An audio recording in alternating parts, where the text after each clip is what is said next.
4వ తేదీన సామాజిక న్యాయ దినోత్సవం అని పేరు మీద తెలంగాణ రాష్ట్ర ప్రభుత్వం కాంగ్రెస్ పాలనలో ఉన్న తెలంగాణ రాష్ట్ర ప్రభుత్వం కానీ ముఖ్యమంత్రిగా మాత్రం ఆర్ఎస్ఎస్ ఏజెంట్ ఉన్నాడని మనం గుర్తుంచుకోవాల్సిన బాధ్యత ఉందని తెలియజేస్తున్నా. కండువా మాత్రమే రేవంత్ రెడ్డి మీద కాంగ్రెస్ ఉంది తప్ప లోపట భావాలన్నీ కూడా ఆర్ఎస్ఎస్ భావాలున్న ముఖ్యమంత్రి మనకు ఉండడం దురదృష్టకరమని మేము బాధపడుతున్నాం. ఎందుకంటున్నామంటే వర్గీకరణ మీద సుప్రీంకోర్టులో తీర్పు వెలువడుతున్న సందర్భంలోనే పూర్తి తీర్పు బయటికి రాకముందనే నేను చేస్తా అని చెప్తున్నాడు. అంటే క్లియర్గా ఏంటిదంటే తీర్పు వర్గీకరణ ఎట్లయినా చేయాలి కాబట్టి తీర్పు ఏదొచ్చినా నేను అమలు చేస్తానని ప్రకటన చేస్తున్నాడు.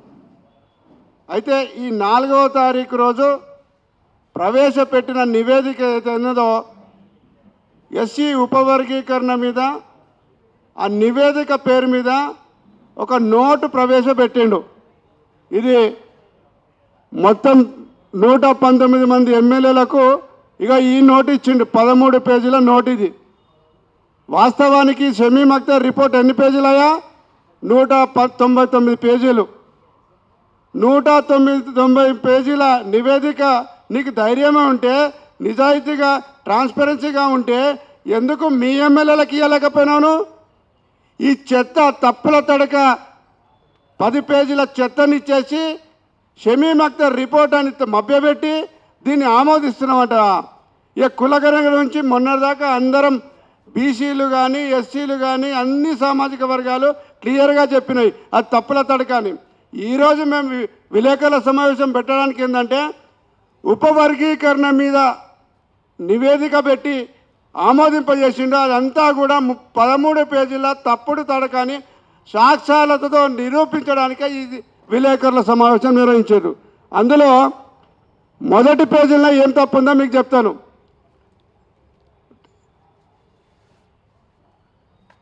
ఎస్సీల రిజర్వ్డ్ కేటగిరీలో వర్గీకరణ చేయడానికి Davinder Singh versus state of Punjab case civil appeal number 2017/2011 అని చెప్పిండు. ఒక రాష్ట్ర అసెంబ్లీలో ప్రవేశపెడుతున్నావు రేవంత్ రెడ్డి, నీ ఇంట్లో కాదు మందకృష్ణ ఆఫీస్లో కాదు పెట్టేది. అది 2017 కాదు కేసు, సివిల్ అపీల్ నంబర్ 2317/2011. ఇది మొదటి తప్పు. బుద్ధి ఉన్నదా రేవంత్ రెడ్డి నీకు? ఆ కేసు నంబర్ మీరు అందరు వెబ్సైట్లో చెక్ చేయండి. సుప్రీంకోర్టు వెబ్సైట్లో ఆ నంబర్తో కేసే లేదు. ఎందుకంటే నేను సుప్రీంకోర్టులో రివ్యూ పిటిషన్ వేసిన తర్వాత ఆ కేసు ఆర్గ్యుమెంట్ అయ్యేటప్పుడున్న మొన్న హైకోర్టులో కూడా కేసు వేసినాం. అందుకనే ఆ నంబర్ నాకు స్పష్టంగా తెలుసు కాబట్టి చెప్తున్నా. Case number 2317/2011 Davinder Singh versus state of Punjab.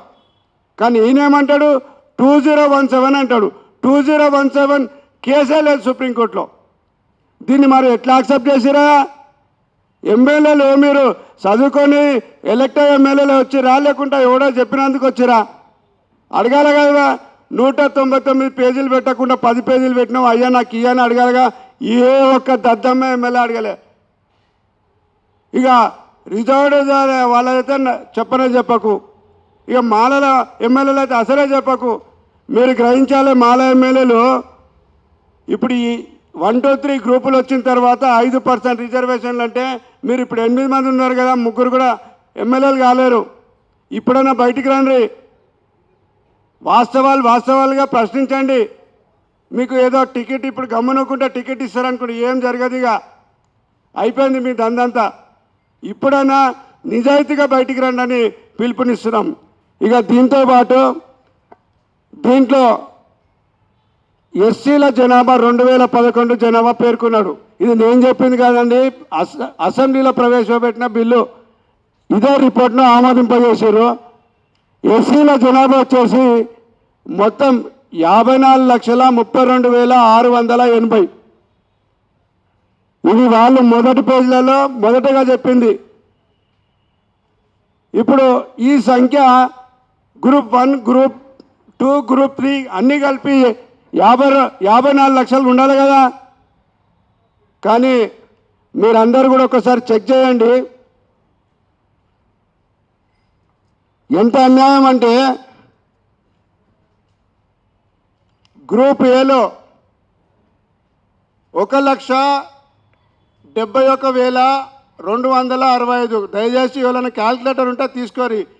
Group 1లో 1,71,625, group 2లో 32,74,377 గ్రూప్ 2లో, గ్రూప్ 3లో 17,71,682.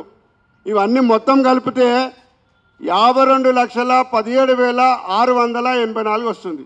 ఎంత రావాలండి? 54,32,000 రావాలి. అంటే 2,14,999 మందిని అధికారికంగా అసెంబ్లీ సాక్షిగా చంపేసిండ రేవంత్ రెడ్డి గారు. ఈ బిల్లును ఆయన ప్రవేశపెట్టిండు, అందరూ చప్పట్లు కొట్టిండు.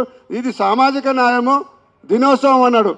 మాల సంఘాలుగా మేము ఈరోజు ప్రకటిస్తున్నాము. 4వ తారీఖున ప్రవేశపెట్టిన ఏదైతే మీరు సామాజిక న్యాయ దినోత్సవం అంటారో ఆ రోజు అసలు వాస్తవానికి చెప్పాలంటే ఎస్సీ ఎస్టీ బీసీ మైనార్టీలకు అందరికీ కూడా సామాజిక విద్రోహ దినంగా దాన్ని ప్రకటించాల్సిన అవసరం ఉన్నది. కులగణన తప్పుల తడక ఎస్సీ ఉపవర్గీకరణకు ఇచ్చిన నివేదిక కూడా తప్పుల తడక. మీరందరూ కూడా ఎవరికైనా డౌట్ ఉంటే నన్ను ఛాలెంజ్ చేయాలనుకుంటే వాళ్ళు ఇచ్చిన సంఖ్య మీరు క్యాల్కులేట్ చేసుకోరు. ఇంత తప్పుల తడక ఉన్న నివేదికను ఏ విధంగా ఆమోదిస్తారు? అంటే తెలంగాణ రాష్ట్ర అసెంబ్లీలకు అసలు లెక్కలు కూడా రావా? 1-2 రావా? ఏం దౌర్జన్యమయ్యా? తెలంగాణ ఇజ్జత్ ఇస్తున్నావు రేవంత్ రెడ్డి. నువ్వు లెక్కలు చేసుకో ఇంకోసారి. మళ్ళీ 54,32,000 ఉన్న జనాభాను నువ్వు ఎట్లా 52 లక్షలు కుదిస్తావా? 2,14,000 మందిని చంపుతావు నువ్వు. ఏందివా ఏం లెక్కలు ఇవి? దీనికి ఆహా ఓహో ఇంద్రుడు చంద్రుడు అభినవ్ అంబేద్కర్ ఇంకా దద్దమ్మలు పాలాభిషేకాలు ఏందివా తమాషా చేస్తురా? తెలంగాణలోకి చదువు రాదని ముందే అంటుండే, ఇప్పుడైతే అధికారికంగా నిరూపించారు. ఇక ఇది ఈ విధంగా ఉంటే మాలలకు ఉద్దేశపూర్వకంగా 5.5 పోస్టులు ఏవైతే ఇచ్చారో 5%, దాంట్లో కూడా కుట్ర దాగింది. రోస్టర్ పాయింట్లో చాలా అన్యాయం చేస్తున్నాడు. ఎట్లా అన్యాయం చేసిండంటే మీరే చెప్పిండు సోదరులారా. 1 2 3 4 5 6 7 ఉంటుందా లేకుంటే 7 2 ఉంటుందా? ఇక ఈయన ఇచ్చిన దాంట్లో ఫస్ట్ గ్రూప్ వాళ్ళకు 7 పాయింట్ అంట రోస్టర్ పాయింట్. ఏ విధంగా పెట్టురా? ఈవెన్ రామచంద్రరాజు కమిషన్లో కూడా ఫస్ట్ గ్రూప్ వాళ్ళకు అప్పుడు ఏ ఉండే పాయింట్ నెంబర్ 2 ఇచ్చిండు. ఈడ కూడా 2 ఇవ్వాలి కదా. ఏం సామాజిక న్యాయం గిదా? సామాజిక న్యాయం ఎక్కడున్నారా నాయన మీరు? 1-2లలో 2వ ముందు వస్తుంది, 7వ తర్వాత వస్తుంది రా బాబు. నేను ఎందుకు చెప్తున్నానంటే గ్రూప్ 2కు 2 ఇచ్చిండు, గ్రూప్ 1కు 7 ఇచ్చిండు. పోనీ కింద గ్రూప్ 3కు 16 పాయింట్ రావాలి కదా, 22వ పాయింట్ ఇస్తాడు. అంటే 3 ఉద్యోగాలు వస్తే 4వ ఉద్యోగానికి 22వ పాయింట్ మాలలకు వస్తుంది. ఇది ఏం సామాజిక న్యాయమరా తమ్ముడు? ఏమా షమీమ్ అఖ్తర్ ఇది నువ్వు తయారు చేసిందా లే మందకృష్ణ ఇచ్చిందా? ఫస్ట్ అది చెప్పు, నాకు డౌట్ ఉన్నది. ఎందుకంటే మాకు 9% ఉన్నాం, 9 అని అప్పుడు అన్నాడు. ఎప్పుడు రిపోర్ట్ వచ్చేదాకా అదే 9 ఆడబెట్టాడు. ఇంకా ఎందుకు మందకృష్ణ ఇచ్చిండు ఆ రిపోర్ట్ అని నేను అంటున్నానంటే, గత ఏబిసిడీలలో బిలో 18 కులాలు ఉంటాయి. ఇప్పుడు 1 2 3 గ్రూప్లో కూడా 2 గ్రూప్లో అదే 18 కులాలు ఉంటాయి. మాలలు మాత్రం పెరుగుతారు, 25 నుంచి 26 అవుతారు. ఏలో ఉన్న వాళ్ళు ఇప్పుడు ఈ గ్రూప్ 1 వాళ్ళు 18 కులాలు అవుతాయి. అంటే వాళ్ళ జనాభా సంఖ్య అంతనే ఉండాలి. ఇంకో పెద్ద కుట్ర జరిగింది. ఇప్పుడు ఈ 22వ పాయింట్ కూడా మీకు చెప్పదలుచుకున్న 22 మహిళ ఎస్సీ మహిళది. అంటే మాల మహిళకు పోస్ట్ వస్తుంది. 4వ పోస్ట్ కూడా ఎస్సీ మాల మహిళకు పోస్ట్ వస్తుంది. అంటే ఎస్సీ జనరల్కి అది కాదు. అంటే 5 పోస్టులు అయిన తర్వాత కానీ మాలలకు ఉద్యోగం వచ్చే పరిస్థితి లేదు.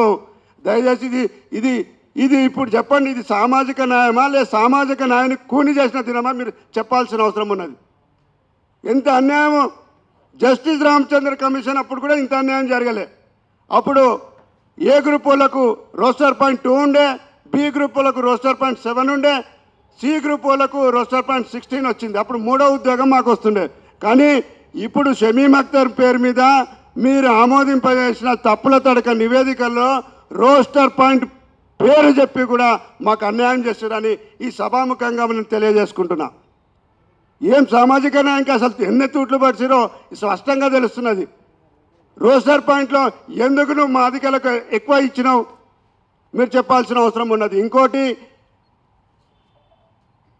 గ్రూప్ 2లో 32 లక్షలు కేవలం మాదిగ సామాజిక వర్గం ఉంటే కేవలం 44 మంది, మిగతా 17 కులాలు ఉంటాయి. అంటే 44,000 మంది పోటీ ఉంటుంది ఆ 32 లక్షలకు. కానీ మాలలకు 2,44,000 మందితో ఈ 15 లక్షల మంది పోటీ పడాలి. ఇది ఎక్కడ సామాజిక న్యాయమా? నీకేమో 44 మందితో 1,000 మందితో పోటీ ఉంటుంది, మాలలకేమో 2,44,000 మందితో పోటీ చేయాలి మేము. ఇంకో పెద్ద కుట్ర ఏం జరిగిందంటే, మిగతా అత్యధిక జనాభా ఉన్నది 1,17,000 మంది బేడ బుడిగ జంగాలు, అది మాదిగ కులంలో ఉండే గతంలో. నెక్స్ట్ వాళ్ళు తింటారని ఒక కుట్రపూరితంగా, వాళ్ళ మీద ప్రేమ కాదండి, బుడిగ జంగాలు మోసపోతున్నారు. ఎప్పుడు మొదటి నుంచి మోసపోతున్నారు, ఇప్పుడు కూడా మోసపోయారు. అలా తీసి ఏలబెట్టారు. ఎందుకంటే వాళ్ళు వస్తే ఇట్లా 1,50,000 మందితో పోటీ అవుతుంది కాబట్టి ఆ పోటీని తప్పించాలంటే బేడ బుడిగ జంగాలను గ్రూప్ 1లో వేసారు. ఎంత అన్యాయం చేశారో మీరు చెప్పాల్సిన అవసరం లేదు. అందుకే నేను ఈ రిపోర్టు షమీమ్ అఖ్తర్ రిపోర్ట్ కాదు, మందకృష్ణ రిపోర్ట్ అని చెప్తున్నాను నేను. ఇక ఈ ఆశకు అద్దె లేకుండా పోయింది. ఇలా తొండి ఎంత ఉంటుంది అంటే, మాదిగా తొండి ఎంత ఉంటుంది అంటే 9%తో కాకుండా మాకు 11% అంటాడు. అరే మొత్తం తీసుకోరు హైదరాబాద్, ఊకే ఎందుకు మాకు లొల్లివి?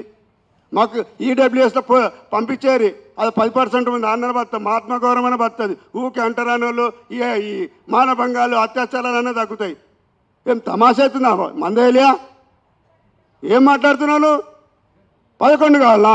అడిగేటోళ్ళు లేరానా? ఎట్లయితుందా 11 నీకు? నువ్వు ఇచ్చిన రిపోర్ట్లోనే 2,14,000 మందిని చంపిండువా మీ రేవంత్ రెడ్డి గారు. మీ ఆర్ఎస్ఎస్ భావజాలని తగ్గించుకోండి. నీ గవర్నమెంట్ నిన్ను ముఖ్యమంత్రి చేయడానికి ముందు వరుసలో ఉండి పోరాటం చేసిన మాలలం మేము. ఈరోజు మాలకు తూట్లు, సామాజిక న్యాయం పేరుతోని తూట్లు పరుస్తూ మాకు తీరని అన్యాయం. దేశంలో మాలలకు రేవంత్ రెడ్డి చేసినంత అన్యాయం ఇంకెవ్వరు చేయలేదు, ఈవెన్ చంద్రబాబు కూడా చేయలేదు. ఎందుకంటే అప్పుడైనా రోస్టర్ పాయింట్ క్లియర్గా ఉండే. 15% ఉద్యోగాలలో 5% అంటే 5వ పాయింట్ 5వ ఉద్యోగం వస్తే కానీ మాలలకు ఉద్యోగం రాదు. ఇదా నీ సామాజిక న్యాయం? ఏంది బా అవలగానే చేస్తున్నావా తెలంగాణ రాష్ట్రంలో ప్రజలకు? రేవంత్ రెడ్డి, నీ ఆర్ఎస్ఎస్ మనోభావాలు, నీ ఏది ఐడియాలజీ ఉన్నదో దాన్ని తగ్గించుకో. లేకుంటే రేపటి నుంచి మాలలం అందరూ కూడా రేవంత్ రెడ్డికు హటావ్, తెలంగాణకు బచావ్ అనే స్లోగన్ కూడా తీసుకొని పోతాం మేము. పంచాయతీరాజ్ ఎలక్షన్లు వస్తున్నాయిగా, మా సత్తా క్లియర్గా చెప్తాం.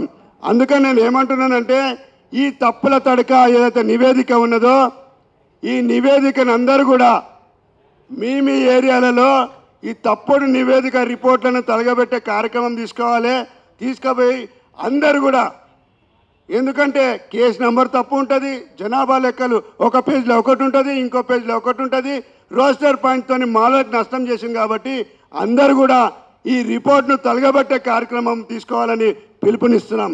దాంతోపాటు కామ్లే గారు చెప్పినట్లు తప్పకుండా భవిష్యత్తులో జరిగే కార్యక్రమం పేరు మీరు ఇప్పుడే రాసుకోర్రి. సామాజిక న్యాయ విద్రోహ దినంగా మేము భారీ బహిరంగ చేస్తామని పిలుపునిస్తున్నాం. ఇదే విధంగా సామాజిక న్యాయాన్ని కూనీ చేసిన అంతకుడు కూడా రేవంత్ రెడ్డి అని ప్రకటిస్తామని హెచ్చరిస్తున్నాం. కావున ఇక్కడ వచ్చిన అందరి వాళ్ళం కూడా అందరి చేతిలో ఈ రిపోర్ట్ ఉన్నది. కాబట్టి ఇప్పుడు సెన్సస్ మీద దాదాపుగా 30-40 ఏళ్ల నుంచి పనిచేస్తున్న బాబాసాహెబ్ గారు మాట్లాడే ముందు ఈ ప్రతులను తలగబెట్టిన తర్వాత సార్ మాట్లాడాలని పిలుపునిస్తూ అందరం కూడా ఈ ప్రతులను కాలబెట్టేందుకు అందరు కూడా లేవాలని విజ్ఞప్తి చేస్తున్నాం. జై భీమ్, జై భారత్.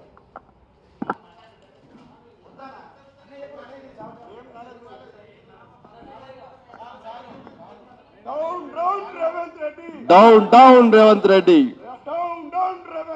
రౌండ్ డౌన్ తప్పుల తడక నివేదికను తగలబెడదాం తగలబెడదాం